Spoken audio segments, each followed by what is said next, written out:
go away. All right, how many of you guys were here last year? Anybody? You remember me from last year? I think I remember you. I knew that. Awesome. You were here last year too, huh? That's right. Well, I'm glad you're back. So if you were here last year, can you tell me who I dress like? Yes. Joan of Arc. Why would Joan of Arc be a Patriot camp? Do you remember? Yes. Because without Joan of Arc, then it would be a whole different story. It would be a whole different story. Do you know why? Because the French would be taken over by the English. Very good. The English. That's right. Okay. So you know what? You are so correct. Without Joan of Arc to save France, there would be no France to help save who? Now, did France save America? No. They helped save America.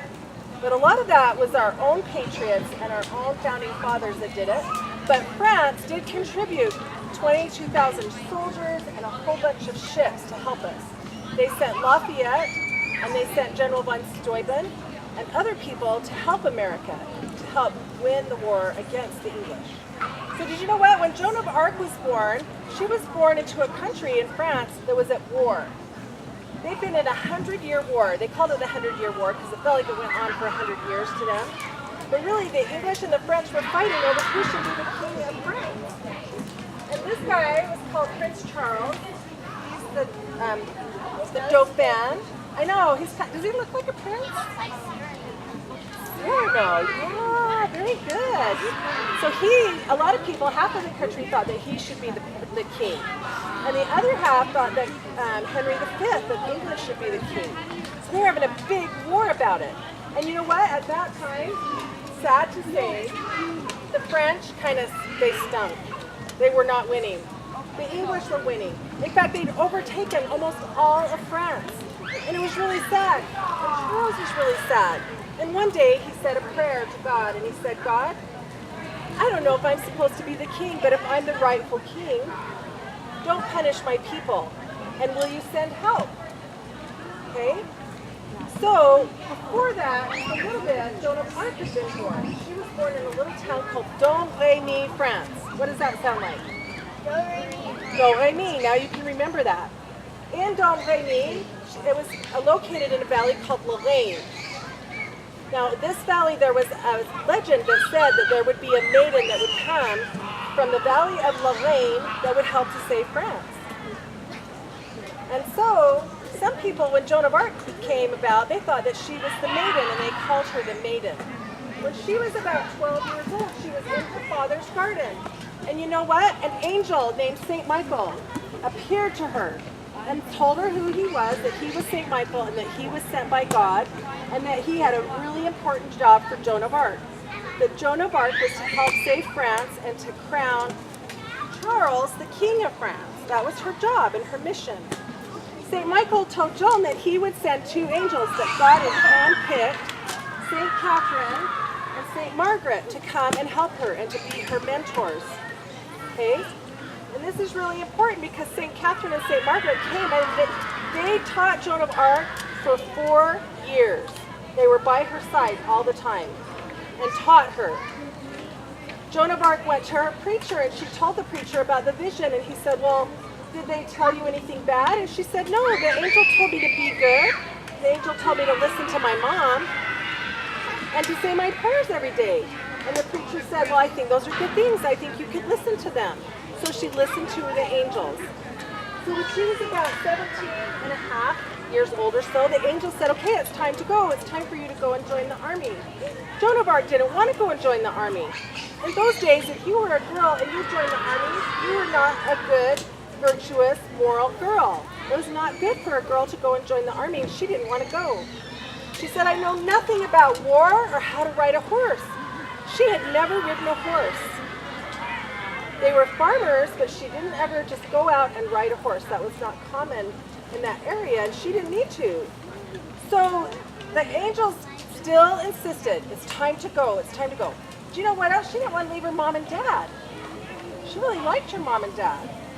But she got her cousin, and they went together, and they went to go and visit a general. He was in the area, and his name was General Baudricourt. And she told him the story that an angel had come to her and that she was here to save France. And you know what he did? Do you remember what he did? You think he listened? No. He didn't. Laughed. He laughed. Very good. He laughed at her. He said, oh, come on. I laugh at you. You're a woman. What are you doing? You can't lead an army. Yeah, you're a girl. So they send her away. And as she's walking down the road, the angel comes to her and says, hey, you got to go back. Now, who else has seen an angel that you can remember that said, hey, you got to go back and do something? Who? I saw a tooth fairy. You saw the tooth fairy? How about an angel? Very good. Samuel. Who else? Oh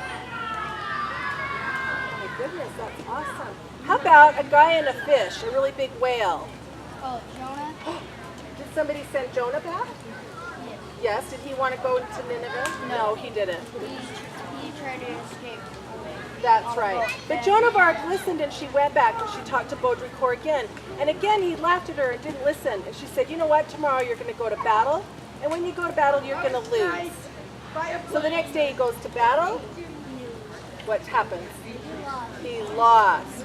So all the way back, he thinks about it and he says, hey, I think this girl is the maid. She's the maiden from Lorraine. So when he gets back, he decides that she might be actually this person that could save France, and he writes a letter. Now in those days, you didn't just walk up to the castle to King Charles and knock on the castle door and say, hey, King Charles, I had a vision, I'm here to make, or hey, Prince Charles, I'm here to make you the king. What would Prince Charles have thought? You're nuts, right? So she gets a letter from Baudricourt, who's one of his generals, and she's able to go and meet Prince Charles. But before she goes to meet Prince Charles, a whole bunch of people put her in a room all by herself, and a whole bunch of really smart people come in and they ask her question after question after question. They ask her all kinds of questions. They asked her questions in the Bible. She did. She answered all of them. In fact, they said that she was the smartest person that they'd ever met. Right? Now, how many of you guys have a book in your home? How many of you guys have a Bible in your home? Did you know that Joan of Arc could not read? She couldn't read or write. Can you read or write? Wow. That is so cool. Well, you know what? They believed her. So they decided that she could have an army, and they sent her to the castle to meet Prince Charles. But still they wanted to trick her. So they took Prince Charles and they dressed him up. Can you be my Prince Charles? No, can't be Prince Charles. He'll do it. He knows from last year. So they took Prince Charles and they dressed him up as a regular guy. Go hide over there. And they took this dude right here and they pretended he's Prince Charles, right?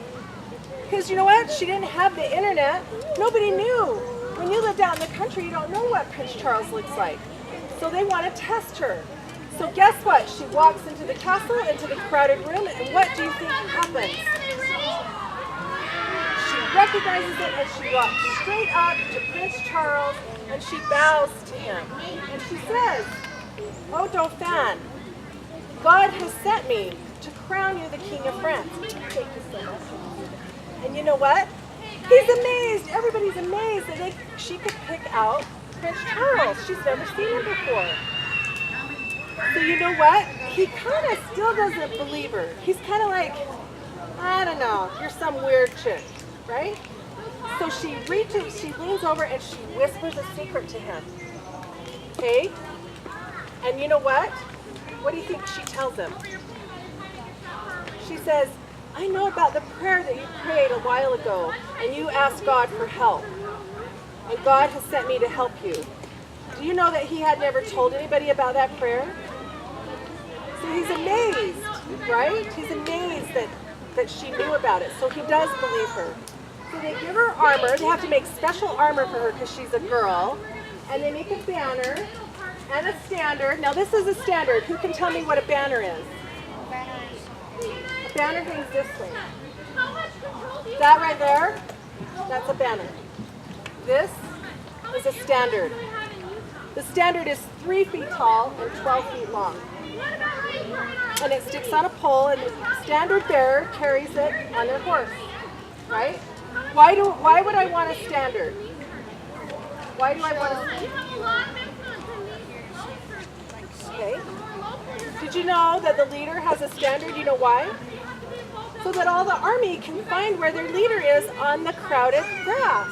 When they're out there fighting with their swords, they're standing on their feet. The standard bearer is on their horse with the standard, and the men know where to go, and they know that as long as the standard is flying, that their leader is okay. And they keep fighting. Okay, so Joan of Arc's standard had Jesus Christ with 2 angels. Who do the 2 angels represent? St. Catherine and St. Margaret. He's holding the world, and it says on here, Jesus Marie, which is his mom, Jesus and Mary, and on the back it says, de par le roi du ciel, by the King of Heaven. And that is kind of her motto, by the King of Heaven. Yes, you have a question. Oh my gosh, that is really great. That's Catherine right there. How fast? You guys need to learn more about St. Margaret and St. Catherine. Well, they go to give her a sword, they give her a man's sword, and you know what she says? No, I don't want that sword. I want the sword of St. Catherine. And they kind of are like, St. Catherine's been dead forever. You can't have her sword. And she says, yes, I want you to go to the Church of St. Catherine. Behind the pulpit and underneath the floorboards, you'll find St. Catherine's sword. So they sent 2 soldiers there, and they dig up the floorboards, and what do you think they found? They did. They found it wrapped in leather, all preserved, and there was rust all over it. But when they tapped it on the ground, the rust fell off, and she had a woman's-sized sword. Is that real? It is a real sword. Stab the ground. Huh? Stab the ground. Stab the ground? No, it's not that sharp. Because if I sharpened it and then you touched it, I would cut your finger off. And your mom would hate me. And I would never come back to Patriot camp again. So that would not be a good thing. So now she has her sword. She said, I loved my sword, right? But I never used it to kill a single person. She never killed anybody with her sword. She said, I found it very useful for bopping the prostitutes and the bad people on the head and chasing them out of the camp. But she said, I loved my banner. Nobody ever was killed by my banner. She loved her banner the most. So they go to war and they have to win the Battle of Orleans, and they win in 3 days. And they keep going, and battle after battle they win. Oh, 5 minutes, we gotta hurry. Finally they get to a city called Reims, and they call for Prince Charles to come and be crowned the King of France. Okay? So he comes to be crowned, and guess what? This makes King Henry of England really mad. He's mad because they believe that God chose the king.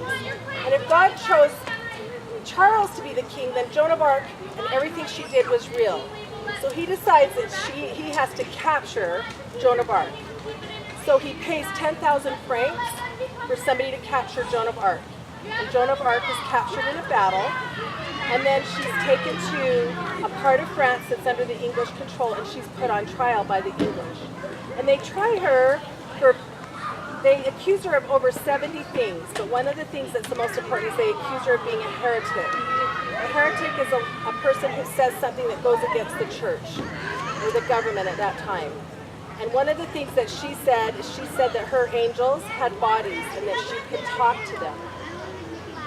And in those days, that was against the church. It was against what they believed. They believed that angels only were spirits and that they didn't have bodies. But she maintained that St. Michael and the other angels did have bodies, and they called her a heretic.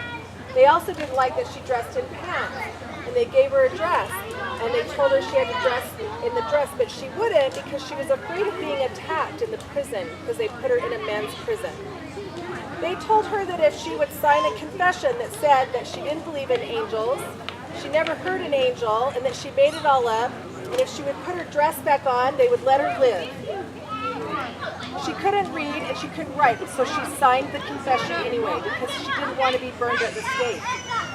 But you know what? She felt such guilt and anguish over it. She said, I knew that God knew that I saw angels, and I couldn't deny it. And so she took back her confession. She kept her pants on. And on the confession, it said that if she ever went against it, that she would be burned at the stake immediately. So they burned her at the stake the next day, which is really sad. But it inflamed the French and it made them mad. And eventually they did go on to kick out the English. Okay? And so later on, Joan of Arc was made into a saint by the Catholic Church. And they retried her and said that everything that she did was good. But most of all, Joan of Arc said that she wasn't afraid. She said that she was born to do this. She said, I'm not afraid. I was born to do this. And she knew that she had God and angels on her side. And you know what? That's how important I think it is for us in America to realize that God sent Joan of Arc to help save France. So that 350 years later, France could come and help save America. Because if Joan of Arc wouldn't have stepped up and been a standard bearer, and if she wouldn't have done hard things, and if she wouldn't have gone against the crowd for what she knew was right, what would happen to France? It would be England, who would have come to the help of America. You know what? I think God planned it 350 years earlier. He knew he needed Joan of Arc. Isn't that cool? And that's how special America is to God, is he sent Joan of Arc to help. And I want you guys to know that just like Joan of Arc, you guys can do hard things. When things get hard and you have to stand up against bullies at school, or you have to stand up for what you believe in, you can do it. You can say, you know what? I'm not afraid. I was born to do this. And you can stand up for yourself and be strong like Joan of Arc. She's an example to me that I can do hard things. I never complain anymore. Because I always think, I don't have to wear armor like Joan of Arc. I don't have to go to battle like Joan of Arc. I can think of all the things that Joan of Arc did, and it makes me feel so much better about who I am, and that I can do hard things, because Joan of Arc did really hard things too, right? So I think we have a minute. We have a minute. You guys can stand up in a line, and I'll let you hold the sword, and I'll let you hold the shield.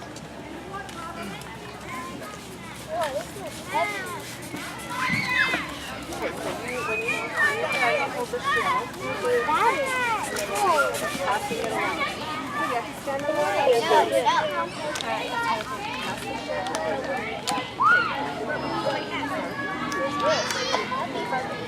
Would that be hard to carry? And you have to carry the sword, and you have to carry the banner.